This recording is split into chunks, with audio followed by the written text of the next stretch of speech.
everyone, and welcome to our webinar, Prototyping to Deliver More Value Sooner. This is our fourth webinar for Customer Centricity Month, and it's been great to see so many of you sign up, not only for today's session, but across the whole series. So while people are still joining, I just wanted to say hi and introduce what exactly Customer Centricity Month is. If you've come to any of the previous sessions, apologies, because you would have heard all of this before. So I'm Lauren, I work in the marketing and events team at CXPartners. And at CXPartners, we work with organizations to drive growth, unlock opportunities, and enable teams to work together more effectively. We do this through our research programs, user-centered design, and by embedding a culture of customer centricity within organizations. So last year, we started Customer Centricity Month as a way of creating dedicated content that's all about the value of user-centered design and putting customers at the heart of your organization. This year, we're running this series again, but we're focusing on how customer centricity can make organizations more resilient and enable them to thrive when external conditions make it challenging. This focus came from some research we conducted earlier in the year into how turbulent environments may affect organizations and their ability to remain customer-centric. We've also recently published a white paper with these findings, so I'll send a link to where you can download it from at the end of the session. So as I mentioned earlier, this is the fourth webinar of the month, and then we have our final webinar coming next Wednesday at 11 a.m. So if you haven't signed up already, make sure that that's in your diary. And again, I'll pop a link in the chat in a moment. But now I'm going to hand over to today's speakers.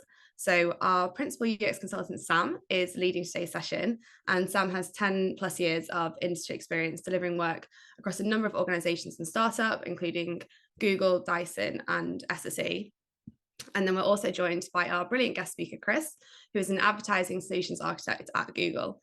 So Chris works in Google's GTech professional services organization, and he operates as a technical trusted advisor for Google's advertisers, agencies, and partners. And he's responsible for improving web experiences and conversion rates, focusing on core business objectives. So there will be time at the end for questions, but please do add any to the Q&A or the chat throughout the webinar, and then we can run through as many as possible at the end. Sam, I'll hand over to you now. Brilliant. Thanks so much, Lauren. And brilliant to have, so many people here to listen in this morning. As Lauren mentioned, we're going to be talking specifically about how you can use prototyping to deliver value sooner. And so let's just think about then what it is that we're going to specifically be talking about. I'm going to start off by just giving us a little bit of context and background. I'll talk then about how we think about prototyping as a mindset for creating action. I'm then going to hand over to Chris, who's going to share how adopting customer centricity really helps to deliver success. And then with a little bit of luck, we can then open up for any questions that you guys have as we come towards the end. So let's just start then with a little bit of context. You may be familiar with our work in customer centricity. This is our model, and it includes 5 different dimensions. We know that customer-centric organizations are great at a number of things.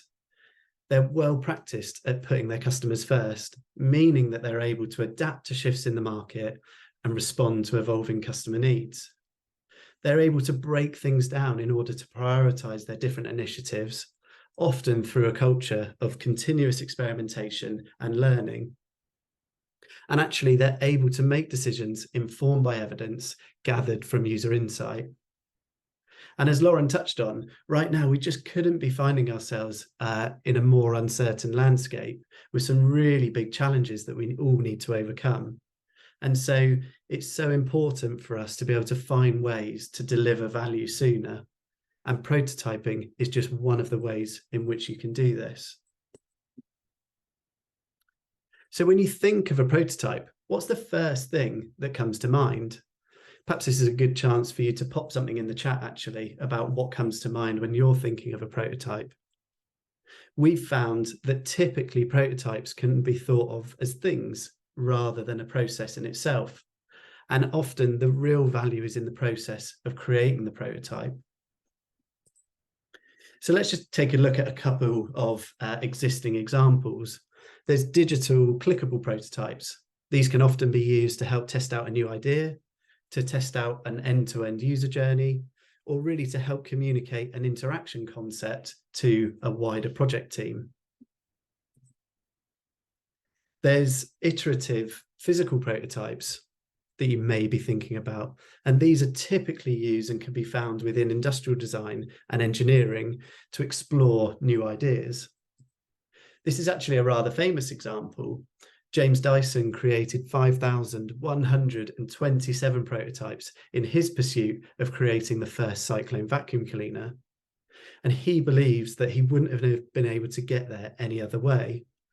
For James, this iterative process of just kind of painstakingly making one little change at a time, testing it to understand the impact of that change, gathering the learnings, and then informing what that next prototype could be. Then there's paper prototypes. And so words and conversations that are used to describe new features or experiences can often take time. They can often go back and forth between people and sometimes even be open to interpretation. And so paper prototypes, they come in different shapes and sizes, but they're likely to be one of the fastest methods for prototyping. They really help to build shared understanding about what it is that you're collectively trying to achieve, and they can be incredibly powerful throughout different stages of a design process. And then I guess a final example here, 3D printing used to kind of create new physical forms. And this has seen a real rise almost from prototyping to small scale manufacturing over recent years. So let's just take a second and let's remind ourselves about the different scenarios that we can often find ourselves in when we're designing new products or services. Scenario one, a pressing deadline, but with some existing doubts. So perhaps you've got this big deadline in front of you, but you've got this clear sense that the direction in which you're heading just isn't quite right for the end users of your product or service. But you're really struggling actually to articulate those concerns, and the organization that you're working within has already committed significant time and budget into hitting that predetermined deadline. For example, we've recently been working with an integrated energy company. They had this particularly tight deadline due to a new piece of compliance that had been introduced. And they had these concerns over how their existing proposition would need to evolve while still addressing their users' needs. The second scenario then, a lack of confidence in a new feature. Perhaps you've been asked to work on a specific new feature, but you're positive that it just won't solve the problems that your customers face. You don't have all of the evidence around you in order to make a case for taking a different direction. And so we'd previously worked with a financial services organization, and they've been developing a whole new experience for their financial advisors. But a lot of that thinking had been based on previous work and existing assumptions. And then the third scenario that came to my mind was being constrained by a delivery process. Perhaps there's just a way of doing things around here, and you're feeling a bit stuck in that cycle of getting things done. I know that I've certainly have felt this. You're positive that there could be better ways, but making changes can be really difficult, even to just make a case for, let alone to implement. And when I was thinking about this, an example was around how we're often collaborating with complex organizations that have established products or services. There's often lots of people involved and a set process for delivering and maintaining that service. And it can be really tricky to just break out of that pattern. And that can be because it's unclear how things all fit together, and perhaps you just don't have a complete picture of things. In all of these scenarios, though, prototyping can be your real superpower. Perhaps when you have a pressing deadline with some doubts, it's about just simply quickly testing what you have, getting it in front of prospective users to really learn about how they interact and what it is that they're trying to get done. That second scenario about gaining confidence, this could be about mocking up an alternative helping you to get that confidence, or in fact, learning about what doesn't work and why in order for you to take some action. And that last scenario, scenario 3, in this scenario, it might be about finding some shortcuts and fast forwarding to the end of that delivery process. And you can do that by prototyping a new way of working. Just remember to make sure that you take the people around you on that journey with you. And so, as I touched on at the start, prototypes are often considered as things that you create rather than a process itself. But at CXPartners, we think about prototyping more like a mindset to create action. And so we've broken down this mindset into 5 principles, and I'm just going to talk you through them. So principle 1, intentional about learning through experimentation. This principle links back to when prototyping was first created, focusing in on that experimentation aspect.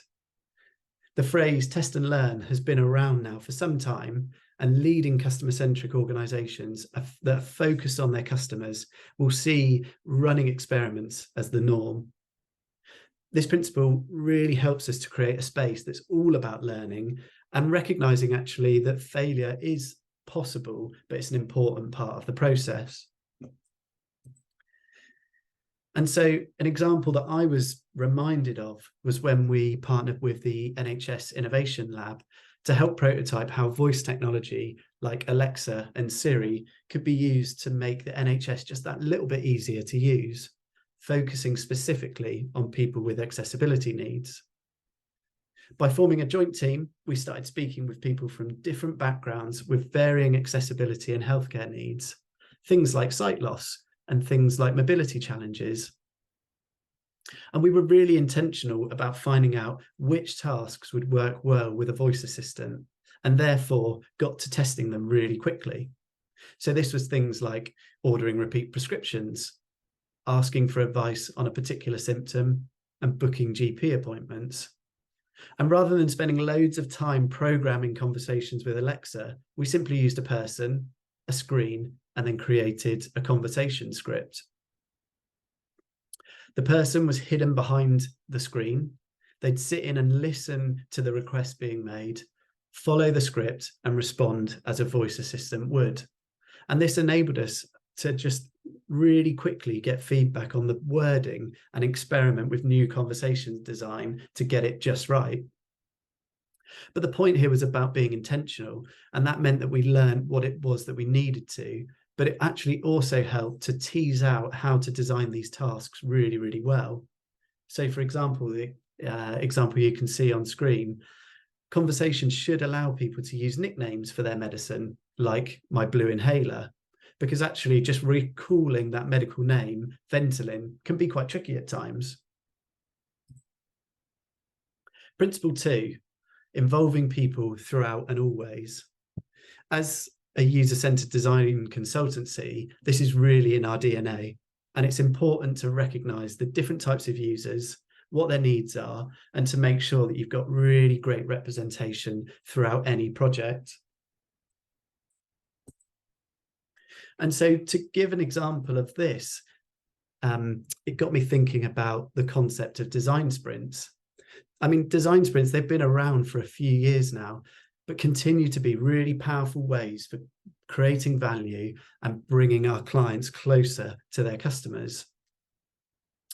We'll often take a lot of the principles and methods used in a design sprint, but just choose to run them a little bit longer. Running them longer is important because it enables us to understand problems in depth and to explore different detailed solutions, whilst instilling that sense of collaboration and alignment. As I mentioned, by default, we're always involving the people that we're designing for and with within that process. But it's equally as important to make sure that you've got diverse representation from across the organization to ensure that different voices are represented and that they're exposed to that process, helping them to understand, but importantly, feel empowered about what really matters to their customers. And it's this aspect of collaboration and shared understanding that's so important in order to be able to deliver that value quickly.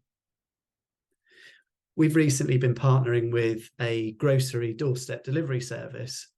And prior to working with one another, they'd had fairly limited connection to their customers, and they hadn't really been working together in this way.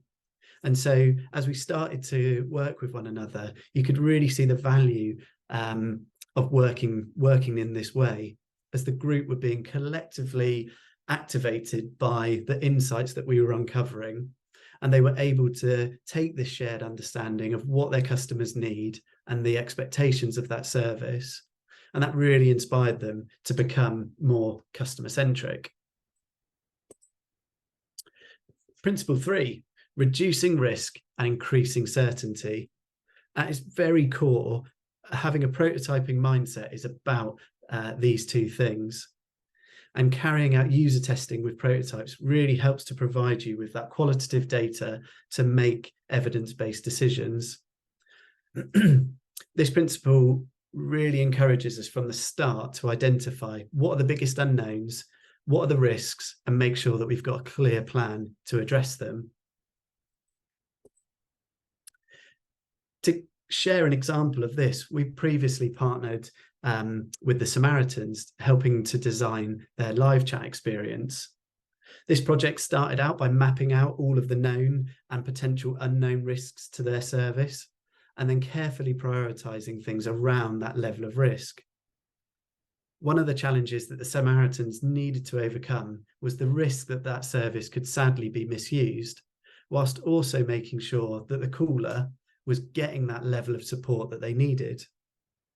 And so this led to the idea of exploring a sign-in feature in order to access the service. However, there were a number of risks associated with this idea, particularly just how the service could be perceived.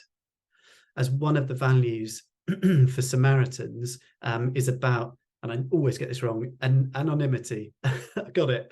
About being anonymous, and as such, asking users to sign in may actually erode this value.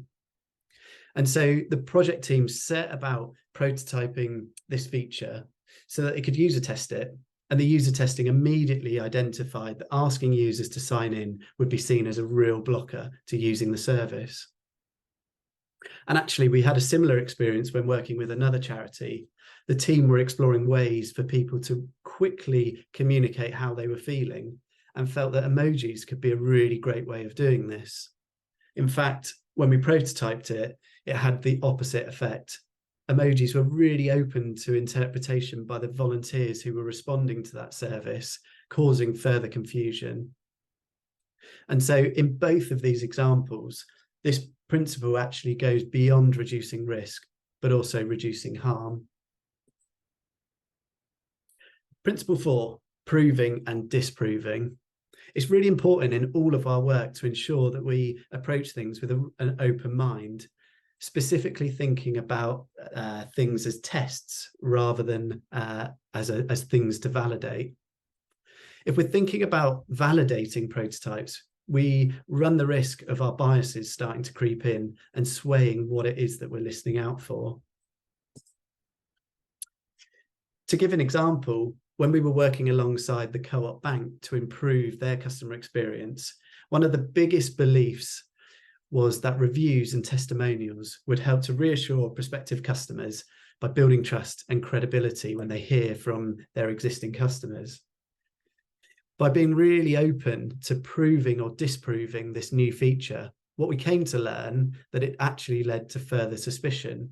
We heard loud and clear that people felt that these reviews had been cherry-picked and weren't faithful or representative of what their customers actually felt. Principle 5, finding small ways to test big things. So this really is the very essence of having a prototyping mindset. Rather than investing lots of time, energy, and resources, it's about creating just enough to learn and getting comfortable with the idea that you may even throw that prototype away, as the value is in the outcome, the learning, not the thing itself. And so when I was preparing for this webinar, it reminded me when we were previously working with a Bristol-based bus company. They were looking at ways to reduce journey times through dedicated bus lanes, but also through pre-purchase tickets. So we use paper prototypes in this in context at bus stops around the city as a way to better understand current passenger behaviour, but also to try and anticipate future behaviours when passengers would have to pre-purchase their ticket. And it was this combination of in-context research alongside paper prototypes we found to be a really effective way of creating a space actually for rich conversations with passengers, enabling us to quickly test different concepts for ordering that bus ticket in advance. But it also reminded me of some of the other work that we've been doing with the NHS. This was a new piece of policy for people who were experiencing a mental health crisis. Again, we created a paper prototype as part of the overall process, and that enabled us to encourage stakeholders to come and be a part of that journey, as it was something tangible that actually they could all coalesce around. It was really important for them to be able to see exactly how questions would be asked, split up, and how guidance would sit alongside this in order to create something more than the 3 or 4 questions that the new policy expected. So by prototyping in this way, again, it just created that platform for better conversations, making something tangible and creating shared understanding and alignment about what that future service could be. So to recap then, they were the 5 principles for creating a prototyping mindset in order to create action. And I've talked a lot about prototyping, and I'd just like to very quickly refer back to our customer centricity model and how having a prototyping mindset really can help to influence 4 out of the 5 dimensions. This mindset is really just one of the ways that can help organizations become customer centric. I hope that it's been insightful and that I've given you some things to reflect upon. I'd actually like to now hand over to Chris, who's going to talk about customer centricity more broadly and some of the work that helps to demonstrate the value of a customer centric organization. Chris, over to you. Cool. Thanks, Sam. Yes, good morning, everyone. My name's Chris. I'm one of our advertising solutions architects here at Google. So day to day, I essentially support our customers, so our advertisers, our agencies, and our partners on driving better experiences for their customers. So both internal within their own companies, but also external for their users, with the goal of improving overall advertising efficiency. So today, I'm basically going to speak through how customer centricity filters through all layers within your company and the tips and tricks that you can do to diversify customer centricity for your internal customers, but also for your external customers as well. So before I kick off, let's start to think about customer centricity. So if there's 3 kind of takeaways from my talk today, it's these 3 main points: organize, optimize, and repeat. So for the organize piece, are you organizationally set up to succeed for your customers? Have you created accountability, responsibility, and ownership? Is everyone at the company bought in? Essentially, this is not a single task for a single team. Everyone needs to be on board for this to work. Optimize, this is more into the execution. How are we actually optimizing for our customers? This can be the process that you have in place to ensure you're helping your internal customers meet their goals, or how you're providing a great user experience for your customers as well. And then repeat. How do we maintain this moving forward? Essentially, a Google study that we commissioned a couple of years back found that 40% of brands who actually improve the customer experience regress within 6 months. So what can we do and what can we put in place to make sure that we do not lose focus and let all of that hard work go to waste? So just to kick off, as Sam mentioned there around the customer centricity model, we want to kind of reiterate how important it is to look into things that you can do at your own company. So we have the customer centricity model and the report that you can conduct yourself. And the reason we wanted to look into this is essentially we hypothesized that companies that have a culture of putting the customer first and at the center of everything would create a better customer-centered experience. Ultimately, this would make them more commercially successful and faster moving. We also believe that customer-centric companies are likely to offer a better experience at every step of the marketing funnel, which I'll go into a bit more in a minute, which supports our business model at Google, but also benefiting clients and users alike. Ultimately, the research is intended to motivate companies like yourselves to become more customer-centric and giving you the tips and tricks to know how to do so. So the model is kind of split into three parts. There's the survey, the report, and the white paper. So the input is the survey. So this is where we gather sufficient of information around an organization to provide an accurate customer centricity maturity score, to provide relevant recommendations for improvement, and to benchmark against other organizations. The output is then the report, which shows participating organizations the current state of their customer centricity, but also giving them clear next steps and actions for them to improve their score. And then lastly, the white paper. This is to give the kind of main POCs to the opportunity to develop a compelling case for organizations to invest more into becoming more customer centric and provide additional insights along the personalized reports. So it probably comes as no surprise, but what we found is that there's a clear theme when it comes to highly customer-centric organizations. We find that companies that are more customer-centric are twice as likely to include qualitative research as part of strategic decision-making. So this could include things from user labs, it could include from design sprints like Sam mentioned, and this is really putting the customer first when we're thinking about what decisions to make. The second part goes into more of this notion of internal customers. So they're also twice as likely to effectively communicate to their employees, really focusing on being customer-centric internally. And then lastly, they're 4 times as likely to embed user research into delivery teams, ensuring that all of the great insights that we're building around our customers are incorporated into both strategy and implementation, continuously thriving to keep the customer first. And going back to that notion that I mentioned around kind of repeat, how do we make sure that we keep doing this moving forward? So how do we kind of fit customer centricity into the marketing model in particular? So if we take a step back and look at the kind of end-to-end marketing funnel, we mentioned earlier that customer-centric companies are likely to offer a better experience at every step of this journey.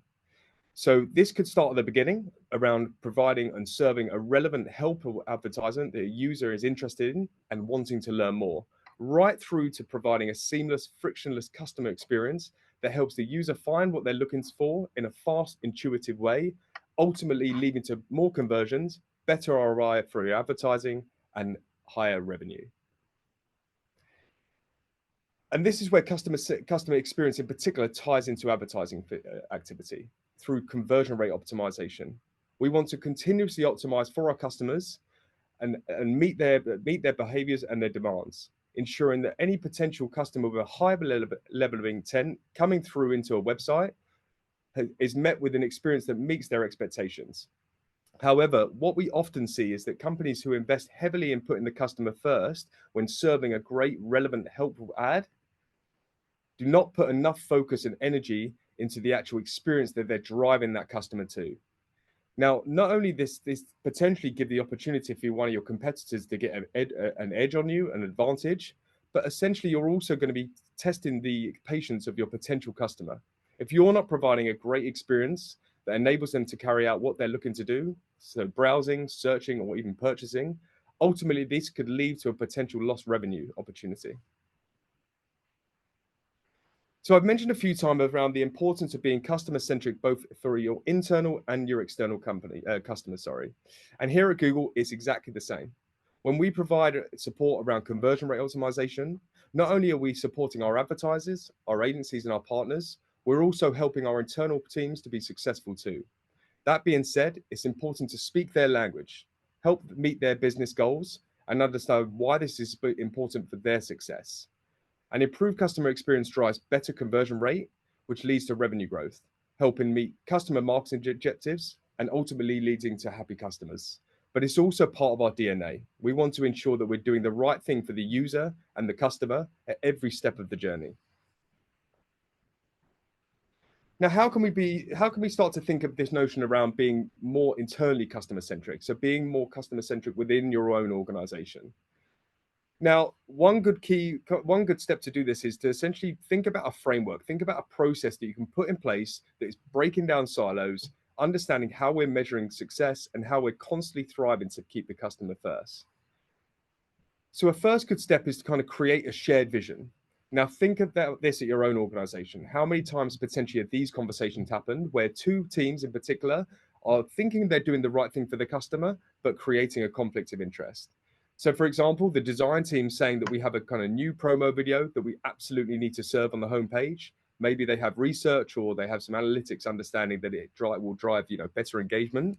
Only for the development team, the more technical teams, to kind of make it aware that potentially because the image or the video, is heavier, they actually may be harming the customer experience. So we're almost thinking about a conflict of interest here, and how can we start to break down this conflict of interest and work from the same sheet? Now, this is what we usually see at companies. We usually see that the customer experience or doing what's best for the customer is solely focused on maybe a UX team, a UI team, or maybe just a technical team who are thriving to make sure that they're providing a great, fast experience for the website. But what we really want to strive for is every other team within the company realizing that whatever they're doing, they also need to take accountability and responsibility for what they're doing when it comes to the customer. So, for example, yes, the engineering team needs to think about how quick they're making the website. Yes, the UI and the design team need to think about engagement for the website. But how are teams like the marketing team being aware that, what they're putting on things like landing pages or even tracking, how is that potentially also having a negative impact on the customer experience? The second part is to really kind of set benchmarks, really understand how can we measure success? How can we measure what we're providing for the customer so that we can track and maintain things moving forward? So one of these could be things like quantity. So how many images you are loading onto your website, how many files, how many fonts, etc. A second one could be milestones. So things like metrics, things like the core web vitals, or even just like time to specific items loading on the page. And then lastly, like a rule-based metric. So we have things like page speed insights, and this is a great way that you can kind of highlight the potential performance for customers to non-technical, but also technical audience as well, to make sure they're kind of building accountability across different teams. And again, this is where potential companies fall short. They think about the customer way too late in the development or into the product lifecycle. So we kind of come through the business development piece, the user research, into the design, and we're only really thinking about customer experience right at the end when the tech team are getting involved to build that product.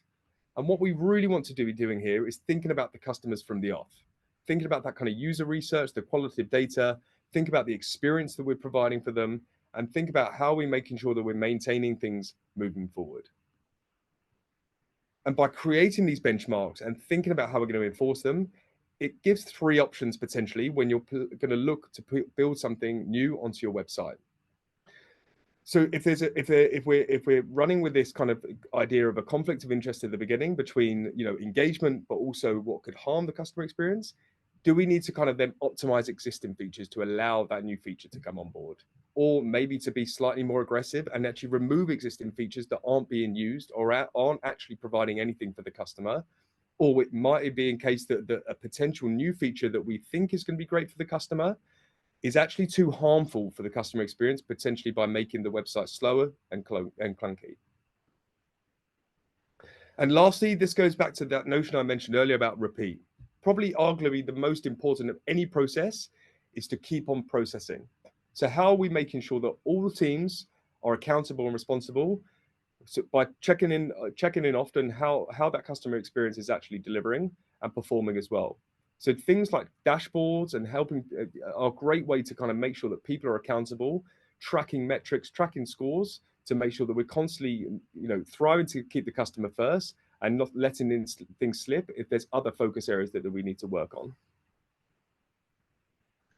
So going to kind of take a step back here and think about a couple of conversations where we may believe that we're doing something that's really customer centric, only to potentially be harming the customer centricity of the experience as well. So Let's take these three examples. These are kind of three valid statements that you may have heard in any kind of meeting yourself. So for example, the first one, let's take this, that there's two different people from two different teams who both have content that they really want to put on their homepage.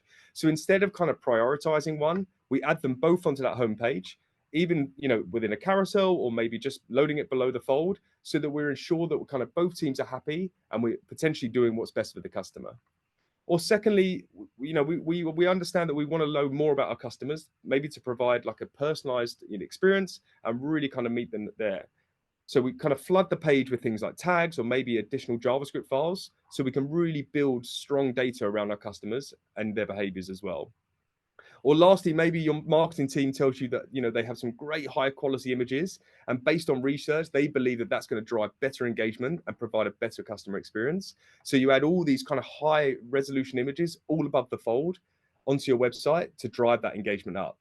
So like I said, on their own, these ideas completely make sense. Taken together, they can really start to bog down the site's performance though. And think about how your customer is impacted, especially on a mobile, with all of these kind of potential conflicts of interest. So let's take the first one. Again, very valid statement. We want to drive engagement. We want to get the, you know, we want to keep the customer engaged when they come onto our website and allow them to find what they need to find. But let's also prioritize the customer experience too.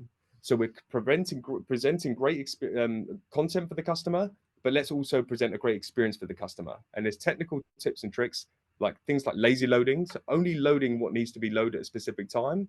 So you're also making sure the website loads in a fast, intuitive way. The second piece as well, again, very valid. Analytics and tracking is super important. We really want to understand more about our customers and their behaviors and what they're looking to do, but all in moderation. Let's make sure that we're not kind of just dropping tons of tags on a website, ultimately slowing things down. And if you think about it, it might then lead to the customer not even sticking around to kind of look and find what they need to find. Let's prioritize these and only load what's needed to be loaded. And then lastly, like I said, even based on research that maybe your marketing team has around engagement and these like kind of high quality images that you have at your disposal, let's think about how we're also driving for kind of mobile first driven design. So we're making sure things are optimized. Also recognize that, you know, what might work on mobile and desktop may also be different. So we might need to be testing things and really understanding how our customer is engaging on different devices. So just to finish up, we kind of want to give an example of a company who has kind of gone through this process and gone through those kind of three steps: the organized piece, the optimized piece, and the repeat.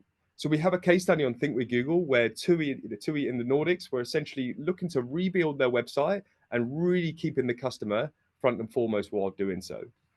And they were able to do this by kind of really looking at not only the optimization piece, but the organization too. And with agile processes and giving engineering teams and design teams more autonomy, they were able to kind of fix their performance of their website while also keeping internal and external customers happier.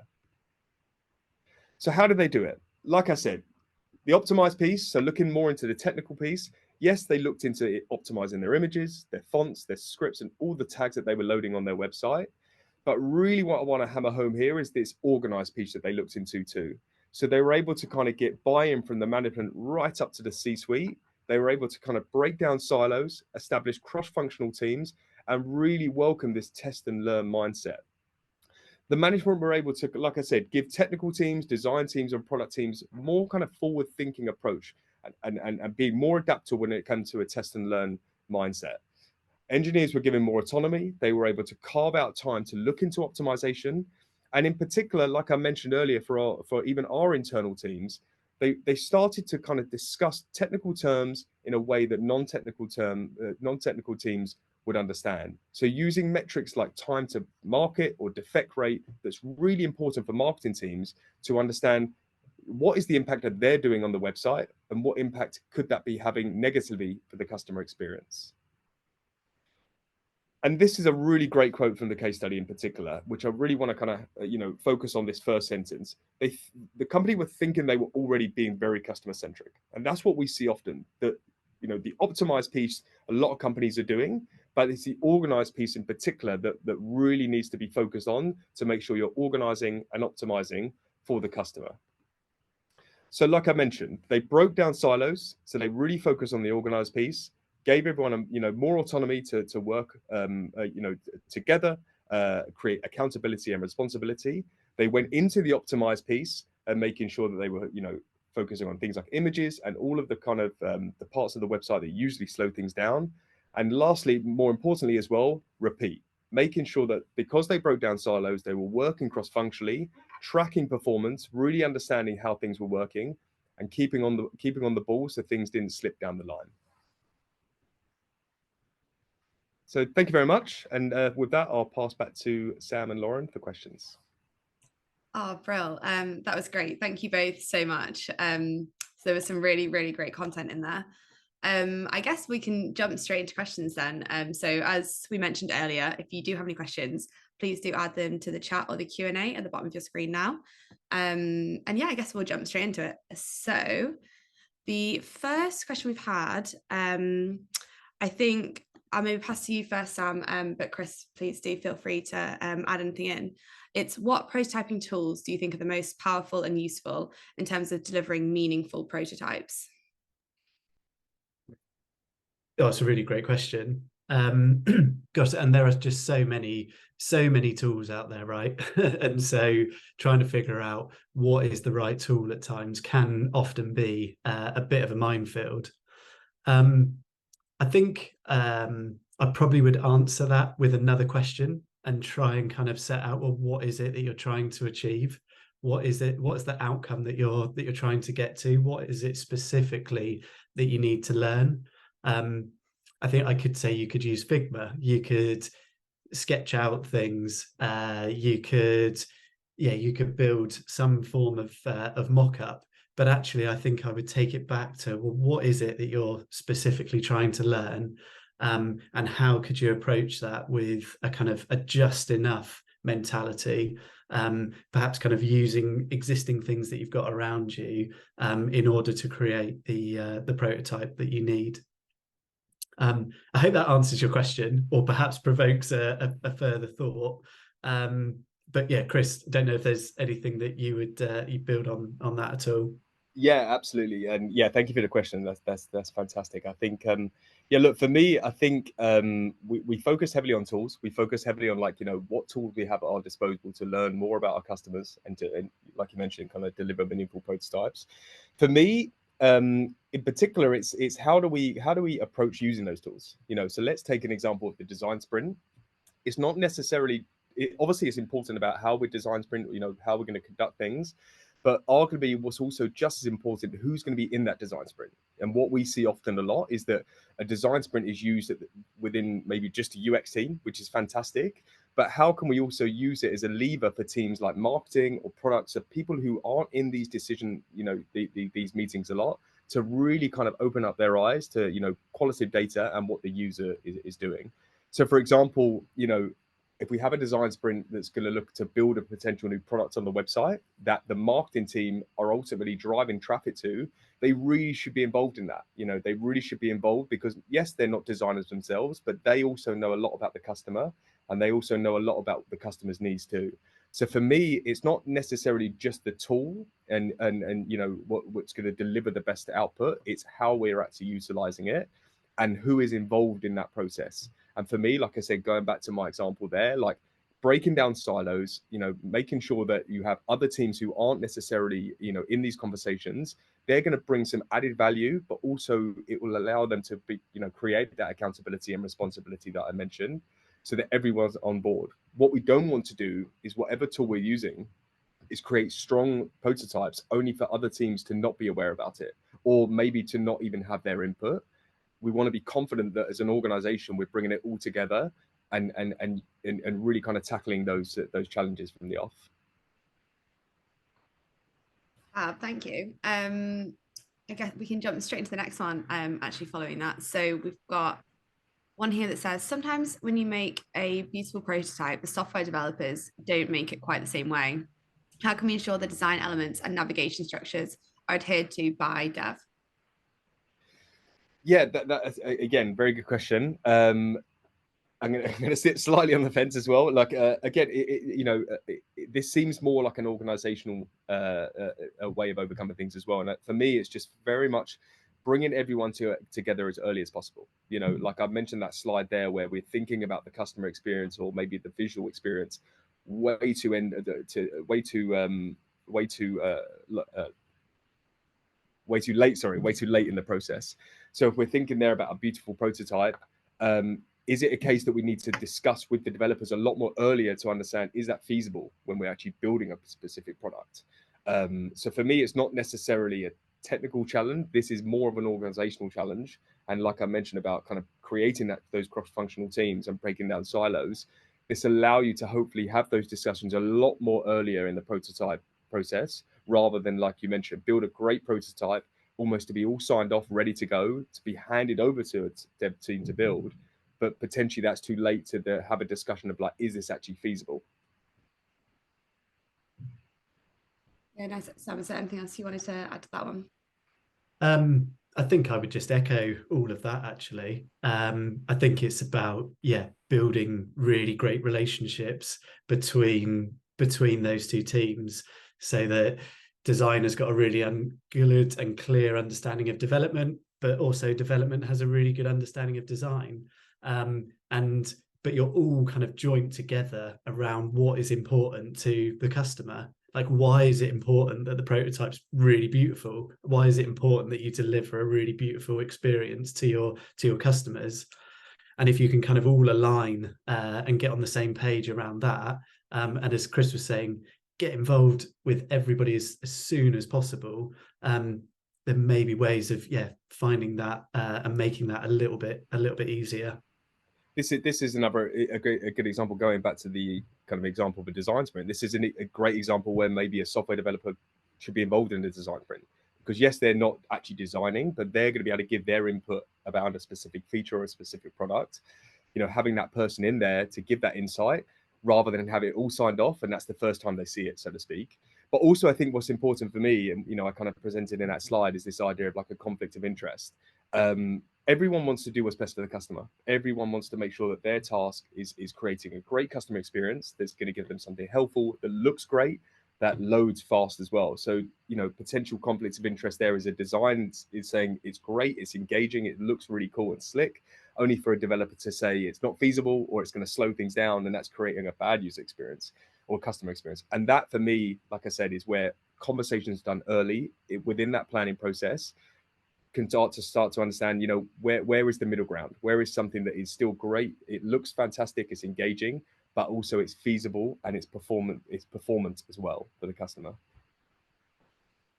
Yeah, lovely. That was really great. Thanks both. And then I guess this next question I think is for you specifically, Chris. You mentioned prioritizing for the customer experience. And I guess actually, Sam, you could probably feed into this, but yeah, you mentioned prioritizing for the customer experience. But how do you build the case for this internally and show that it should be the priority? Yeah, that's a really good question. Really, for me, it's around being able to accurately measure impact and show success as well, in particular around your business objectives. So let's take, I'm going to take an example of like a third-party tag or a script that you're going to potentially put on your website around prioritization. We have a good article on web.dev that talks around kind of how you control the third-party scripts on your website that are making sure the website loads in a performant way while also doing what it needs to do, on your website. Having been able to kind of prioritize and track the impact of that tag allows you to have that kind of commercial versus performance trade-off. So commercially, the tag might be bringing benefit to your organization, but from a performance point of view, maybe it could actually be harming the customer and the commercial side too. So for me, prioritization comes down almost to two pieces. It's measuring the impact, almost the estimated impact on the customer experience, but also how is it allowing you to meet your business objectives too? And I mentioned a few times there, like around internal customers. So speaking the language for other teams. That's really important. That's really important for around prioritization, just because it might be a priority for your team, but why would it be a priority for another team? So for example, they're like a marketing team might say that this tag is such a priority for us to learn more about our customers. But a tech team might say the complete opposite, because they'll say, well, that's not a priority for us because that's actually going to slow down our website and make a worse customer experience. So for me, it's around measuring the impact and, you know, understanding what impact it is going to have on our website. And secondly, probably just as important, if not more important, is like, how is it making how is this tying into our business objectives? Like, how is this allowing us to, you know, proceed and to be successful as a company? And if it's not kind of doing either, and it's, you know, like it's going to have a negative effect and it's not adding value, then you most need to question the priority. But if it is adding value and it's great for the customer experience, then that also should, you know, help kind of prove value and, you know, help with things like prioritization. So really, it's important to measure impact in particular, rather than kind of implement something blindly and just say it's a priority because for your team it's important. Yeah, Sam, do you have anything you want to add to that one? I don't actually. I think Chris has covered it. Okay, perfect. I guess I'll just go on to the next one then. And I guess it's fairly similar to some of the stuff that you guys have been mentioning before, but do you have any tips for how to convince managers to bring more prototyping and like this kind of mindset into project work? Yeah, that's a really good question. I'm just going to jump in, Sam, really quickly, because, you know, that's a you know, the key for me there is bringing those management people in, like bringing those people in to kind of get an insight into like how the customers are actually experiencing. You know, for me, you know, I've seen many good examples where, you know, like I said, like looking into a user lab or a design sprint, which by definition usually is being led by a design team or a UX team. Bring the person from product in, bring the person from marketing in to really kind of see how the user is actually using that website and that feature. In particular, the marketing people, like you know, I can't stress enough, these are the people who are spending kind of a lot of time, effort, and money driving traffic to these pages. They really need to understand, you know, what is the user experiencing on the page that they're actually driving traffic to. So for me, when we're thinking about getting buy-in or kind of convincing, you know, other teams or leadership in particular, you know, bring them in, let them see it firsthand, let them see really how the customer is engaging with these pages. And that in itself should really help with prioritization. Because ultimately, if there's a, you know, let's say an example where a customer is really struggling on, say, like a landing page to find what they need to find, or they're navigating through a checkout and they can't purchase something quickly, if they're seeing that complexity, then like you can't argue that as prioritization. Like that's coming from, you know, the horse's mouth, so to speak. It's coming from the customer to show them they're actually struggling. So that for me is a really good tool, a powerful tool to get someone who isn't in the weeds of this day in, day out, to really have insight into why it's so important and why, like with that case study I showed at the end, why they really should help, you know, carve out resource and capacity to focus enough time to constantly be doing what's best for the customer. I think the only bit that I would add to that actually is importantly about how those conversations are phrased with senior leadership as well. Like you're setting stuff up to learn, right? And it's quite hard to argue with that because actually you're inviting people in to come and learn about your customers. So phrasing it as learning rather than, hey, can I go and fail on this thing? Instantly people start to wonder, well, why would you want to do that? And obviously, as we were explaining, failure is a kind of a big part of the process, but the use of language of how you frame and how you kind of bring people into things around learning just really kind of, yeah, helps to kind of bring everybody in on the same page and set the scene about what it is that we're trying to do here. Yeah, lovely. Oh, thank you both. I think that was our last question. So unless anyone else has any others, I guess we can sort of wrap up there. I mentioned earlier about a white paper that we'd written with our findings from our recent study. So I'll just drop the link into the chat now so you guys can have a look at that. And Chris, I think if you wouldn't mind flicking over to the next slide, please. There's a QR code too. Thank you. And then, yeah, so feel free to take a look at that. And that, yeah, is bringing together kind of some of the research we've done. And yeah, finally, I just want to say thank you so much for today's session, Sam and Chris. It's been so great to hear from you both. It's been a really interesting session. And also a huge thank you to everyone for coming along and putting their questions in the chat. We'd love to hear your feedback, and also we'd really hope to see you at next week's talk. So yeah, thank you everyone. I hope you have a lovely afternoon, and I'll see you later.